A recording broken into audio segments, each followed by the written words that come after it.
Hey everyone, and welcome. We always love to build these deep dives around your curiosity, and that's exactly what we're doing today. Oh, absolutely. Diving into a topic that you're clearly fascinated by, and you sent us some awesome material to work with, so thank you for that. Yeah, some really interesting stuff. We've got excerpts from academic papers, some visuals. Love that you're bringing in the whole experience. It's a multisensory deep dive. That's right. So get ready, because today we're going all in on swimming and water safety education, Right. but specifically focusing on Australian primary schools, Right? kind of unpacking, that whole system. Yeah. So let's set the scene for everyone listening. Okay. Picture a typical Australian primary school. We know that these schools are increasingly being tasked with teaching swimming and water safety, which, logically makes sense. Hmm. Australia being an island nation surrounded by water. Right? Surrounded by water. Yeah. But here's where things get a little bit tricky. Many primary school teachers don't actually have formal qualifications in this area. Yeah, that's a really important point to bring up. It's like a potential knowledge gap, right? Absolutely, it is. And it's a significant one. And it's something that could have, real-world consequences. Definitely. And there's data to back this up. A 2009 study by Peden, Franklin, and Larson found that only 21.2% of surveyed Queensland primary schools had teachers with the necessary qualifications to teach swimming and water safety. Yeah. And to really understand what that number means, that's less than a quarter Wow. of the schools had qualified teachers on staff. So that brings us to, I'm guessing, the practice of outsourcing, right? Yeah, very common. So bringing in specialists from commercial swim schools or even local pools to kind of fill that gap. Makes sense on the surface, right? It seems like a quick fix, but what are the downsides? Well, the research that you sent actually highlights a really interesting concern, and that's this idea of a hidden curriculum. Oh, interesting. And it's subtle, but it's powerful. Yeah. If you think about it, when a subject is consistently taught by someone outside of the core teaching staff, What right? message does that send? It's almost like you're saying, yeah, swimming is important, but not important enough for us to teach you. Exactly. It's like we're going to outsource it. Wow. And that message, even though it's unintentional, it's still powerful. Yeah, definitely. Mm. And the research suggests that, this hidden curriculum can lead students to view swimming and water safety as less essential Oh, that makes sense. compared to other subjects that are taught by their regular teachers. So we've got this kind of, we have a problem and we have a solution, but the solution is also a problem. Yeah, it's a complex situation. So how do we reconcile this, right? Yeah, On one hand, we have this practical need for qualified instructors, right. but then we have this potential risk of undermining the perceived importance of water safety by outsourcing. It's a balancing act for sure. Is there a way to have the best of both worlds? Well, the source material you provided points to an interesting argument, and that is that primary school teachers, as the consistent figures in a student's educational journey, are really ideally positioned to integrate water safety into that overall learning experience. Hmm. They're there all the time. They see the students every day. But isn't that putting a huge burden on teachers who are already juggling so much? That's a fair point. It's a lot to ask. Becoming qualified swimming instructors on top of everything else. Yeah, teacher workload is a real concern. Yeah.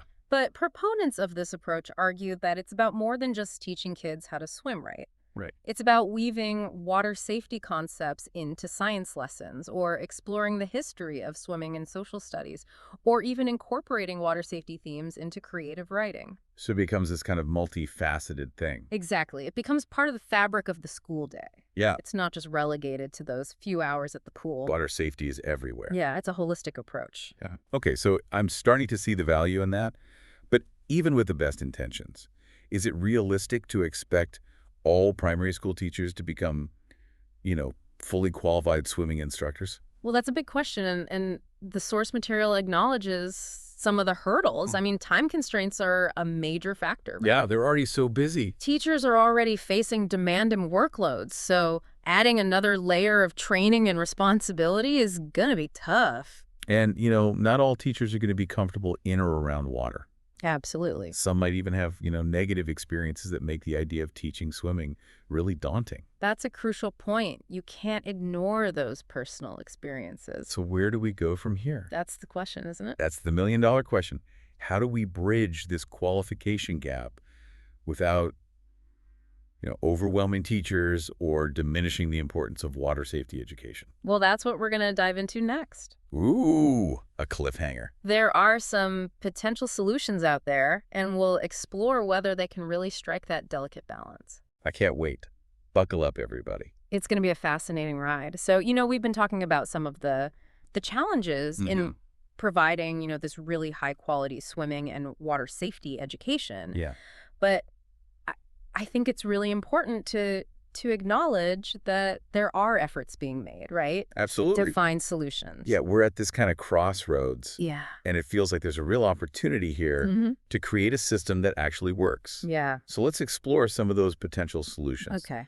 Where do we even begin? Well, the source you provided mentions the Swimming Teacher Association. Okay. And they offer these specialized training and accreditation programs for Okay. teachers specifically, Right. Recognizing the unique demands and concerns within a school setting. So that sounds promising because it addresses that qualification gap, Right. but it doesn't necessarily require, every teacher to become a full-fledged swimming instructor. Yeah, it's about finding that middle ground. But what about the deeper concerns around teacher confidence and their past experiences with water? How do we make sure that these programs are really supportive Yeah. and sensitive to those individual needs? It's not just about acquiring the technical skills, right? Right. It's about building confidence and addressing potential anxieties head on. So professional development needs to take a holistic approach. Yeah. And really consider those emotional and psychological aspects Right. alongside the practical instruction. So a program that acknowledges that not everybody, jumps into a pool Right. with the same level of comfort. Yeah, some people have baggage. And that's okay. It's okay. Okay, so we talked a lot about teachers, but what about the students themselves? Yeah. How does the curriculum cater to their diverse needs and learning styles? Well, this is where things get really interesting because the Australian curriculum for water safety Okay. isn't just a one-size-fits-all approach. It recognizes that Australia has, all these diverse aquatic environments. Right, we've got beaches, we've got rivers, we've got lakes. Backyard pools. Backyard pools. All requiring, a range of skills and knowledge. Exactly. So it's not just about learning to swim laps in a controlled pool environment. Right. It's about understanding how to navigate the real world. Right, the unpredictable. Yeah, with all of its unpredictable elements. Tell me more about that. Well, the curriculum emphasizes real-world application. Okay. So think rip currents, surf safety, recognizing hazards like submerged objects, understanding weather conditions, even the dangers of diving into unknown waters. This is a far cry from, the doggy paddle across the shallow end lessons that I remember. Right. It's not your grandma's swimming lessons anymore. So it's really about equipping kids with the tools to make smart decisions. Yeah. No matter what aquatic environment they find themselves in. Exactly. And developing what the experts call water competence, which is this combination of knowledge, skills, and judgment. Okay. That allows someone to safely enjoy being in and around water. Okay. But even with a great curriculum, Yeah. we're still reliant on either qualified teachers or these external instructors, right? Right. Is there a way to bring those two worlds together more effectively? That's a great question. And remember that hidden curriculum we talked about earlier? Yeah. Well, some argue that by having teachers and external instructors work together, Right. we can actually kind of turn that hidden message on its head. How so? Well, imagine a scenario where you've got a swimming instructor from the local pool Okay. coming into the classroom Okay. to co-teach a lesson on buoyancy or water density, Okay. linking it to science concepts. Uh-huh. So suddenly, swimming and water safety aren't just happening in isolation. Exactly. They're being reinforced by a familiar face in a familiar setting. Yeah. They could really shift how students perceive the importance of those skills. Right, because it's being valued by their classroom teacher. Exa- It's not just this separate thing that happens somewhere else. And then by involving teachers in that practical instruction at the pool, we can start to break down those barriers of confidence and experience. Right. So it becomes a two-way street. Yeah. Teachers and external instructors are learning from each other. Sharing expertise. Sharing expertise sounds like a win-win. Yeah, collaborative approach. But let's not forget another crucial piece of this puzzle. All right. Parents. Huge. Massive role. Yeah. Schools can provide the foundation. Right. but parents are the ones who are reinforcing those messages at home Right. and really helping their children develop those lifelong water safety habits. So it's not just about sending kids off to swimming lessons and hoping for the best. Right. It's about creating this culture of water safety Yes. that extends beyond the classroom and into everyday life. Absolutely. And think about it this way. Even if a parent isn't a confident swimmer themselves. Right. They can still be a powerful advocate for water safety, Right. talking to their kids about potential hazards, setting clear rules around water, supervising them closely when they're near any body of water. Mm-hmm. These are all vital steps. So making water safety a family affair. Yeah. And it doesn't have to be all doom and gloom either. Right. Part of it is about fostering a genuine love and respect for the water. Absolutely. Encouraging kids to explore those aquatic environments, to experience the joy and wonder of being in and around water. Yeah, we want them to feel confident and comfortable, not fearful. Exactly. So we're talking about like a shift in mindset, Mm-hmm. both individually and as a society. Yeah. It's not just about teaching kids to swim. It's about equipping them with the skills and the knowledge to make safe choices Right. and truly thrive in an aquatic environment. And that brings us to a really interesting point that the source material raises. Okay. It suggests that the hidden curriculum concept might not always be negative. Oh, that's interesting. Tell me more. Well, think about it this way. If swimming and water safety are consistently presented as fun, engaging activities Okay. led by these really enthusiastic instructors, Okay. that sends a message too. It does. It implicitly says, this is something we value, this is something worth learning. So the way we teach can actually shape attitudes and perceptions Exactly. just as much as the content itself. It's powerful stuff. That's a powerful insight. But we've been kind of circling around this idea of, what is the best approach Right. Is there one best approach? to swimming and water safety education? Is there a silver bullet? Is there a silver bullet, and is there really a one-size-fits-all solution? And this is where things get even more complex because the source material really emphasizes, the Australian context is incredibly diverse. Right. We have remote communities with limited access to pools, Yeah. multicultural communities with varying levels of water experience, and even socioeconomic factors that play a role. So what works in one community might not work in another. Exactly. It's not as simple as saying, here's the ideal program, now implement it everywhere. Right. And that's why ongoing research is so crucial. Absolutely. We need to constantly evaluate what's working, what's not, Mm-hmm. and how we can tailor our approaches to meet the specific needs of different communities. It's an evolving process. Yeah, it sounds like it's this evolving conversation with no easy answers. Right. But we're starting to identify those key elements, right? Yeah. Qualified instructors, a comprehensive curriculum, strong partnerships between schools and communities, Mm-hmm. and a genuine commitment to fostering that culture of water safety. And let's not forget about continuous learning, right? Right. We need to stay informed about the latest research, yes. best practices, and emerging technologies. This could all change in the next 5 years. Exactly. Things are moving quickly. Speaking of research, you mentioned earlier this study that really examined swimming and water safety education in Queensland. Yes, But this was over 15 years ago. that's right. It's time to take a deeper dive into the findings Let's do it. and see what insights it can offer us today. I'm ready. All right, so we've been talking about all these different angles, the teachers, the curriculum, the parents. With all the pieces of the puzzle. But now let's jump into that time machine you mentioned, Okay. back to 2009, Back in time. and unpack this doctoral dissertation by Peden, Franklin, and Larson. Oh, right. It focused specifically on Queensland, right? It did, yeah. And I think what's really fascinating about this study is that it really gets into the nitty-gritty Yeah. of what was happening on the ground. So even though it's from over 15 years ago, it could still offer us some valuable insights today. Oh, absolutely.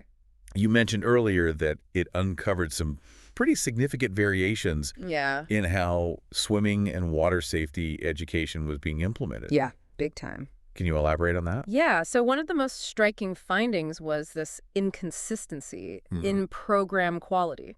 Oh. Some schools had these really comprehensive programs. Okay. With, highly qualified instructors, Right. while others were barely scraping by, Wow. offering, minimal instruction Wow. with limited resources. So almost like a postcode lottery, Yeah, it really was. where a child's access to quality water safety education just depended on where they happened to go to school. Pretty much. Yeah. And this really highlights, the need for some kind of standardized guidelines. Right. A framework that ensures that every child, regardless of location or socioeconomic background, Hmm. receives, a minimum level of competent instruction. So a rising tide lifts all boats. Exactly. But even with those standardized guidelines, this Yeah. whole, challenge of teacher involvement remains a big one. Oh, huge. And in this study, even back in 2009, emphasized that, right? It really highlighted that teacher involvement goes beyond just having those qualifications. Yeah, okay. It's about a deeper level of engagement. So what do they mean by deeper engagement? Well, even when you've got external instructors. Leading those practical lessons, Right. teachers can play a vital role in reinforcing those messages Right. within the classroom. Right. So they can integrate those water safety concepts into other subjects, Right. make those connections, between the pool and everyday learning. So it's that continuity, Yeah, blurring the lines between swimming lesson and school curriculum. exactly. And the study actually found that this kind of approach Yeah. led to better outcomes for students. Really? Yeah. So the kids whose teachers were actively involved Mm-hmm. in reinforcing those messages, Yeah. they not only had better swimming skills, Right. but also a higher level of awareness Yeah, they were more aware of the dangers and how to respond to them. because it's being emphasized, it's being prioritized. Exactly. It's creating that culture of awareness. And that kind of brings us back to, the need for that ongoing professional development for teachers. Yeah, keeping those skills sharp. It's not just about the initial training. Right. It's about staying updated, Absolutely. on the best practices, the latest research. Hmm. But those standardized guidelines that we talked about, Yeah. what would those look like in practice? Well, Would it be like a national curriculum for water safety? that's one possibility. A national curriculum could establish, that baseline. Right. Make sure that all schools are meeting certain benchmarks. But we have to acknowledge the diversity, Yeah. of Absolutely. Australia's aquatic environments. Yeah. So a rigid one-size-fits-all approach It's not going to fly. might not work everywhere. No, you need that flexibility We need that flexibility. to adapt to those local conditions and needs. So more like a flexible blueprint. Exactly. Yeah. A framework that provides those foundational elements, Right. but allows for those regional variations. Yeah, community input. Exactly. A collaborative approach. So we've covered a lot of ground today. We have Explored the research, some really thorny questions. grappled with these complex questions. Yeah. What's the biggest takeaway for you? If I had to distill it down to one key insight, Okay. it's the swimming and water safety education. It's not just about preventing drownings. Right. It's about empowering people, Yeah. young and old, to confidently and safely enjoy the water. Right, because we live in such an incredible, aquatic environment. It's part of who we are as Australians. Yeah. So it's about fostering that lifelong love of the water, but respecting its power. Finding that balance. Yeah, that balance between joy and responsibility. Because water can bring us so much joy, Absolutely. but it can also be dangerous. It demands respect. And we've explored so many complexities today. We have. The complexities of teaching these really crucial skills. Yeah. But the conversation doesn't end there. Oh, absolutely not. This deep dive has been just that, A deep dive. a starting point. And we want you to keep swimming in that direction. Yeah, keep exploring. Talk to your friends, your family, your community leaders, share what you've learned, and keep asking those tough questions. Because it's up to all of us to create that culture of water safety. Right. Advocate for better policies, support our local schools and swimming programs, and most importantly, model that responsible behavior. Yeah, be the change you want to see in the world. Exactly. Lead by example. And who knows, maybe you'll be the one that comes up with, that next breakthrough idea. Yeah, the innovation that makes a real difference. Saves lives. Enhances the way we interact with our amazing aquatic world. So keep exploring, keep learning, and keep that conversation going. Thank you so much for joining us on this deep dive. It's been a pleasure. Until next time, stay curious. And stay safe.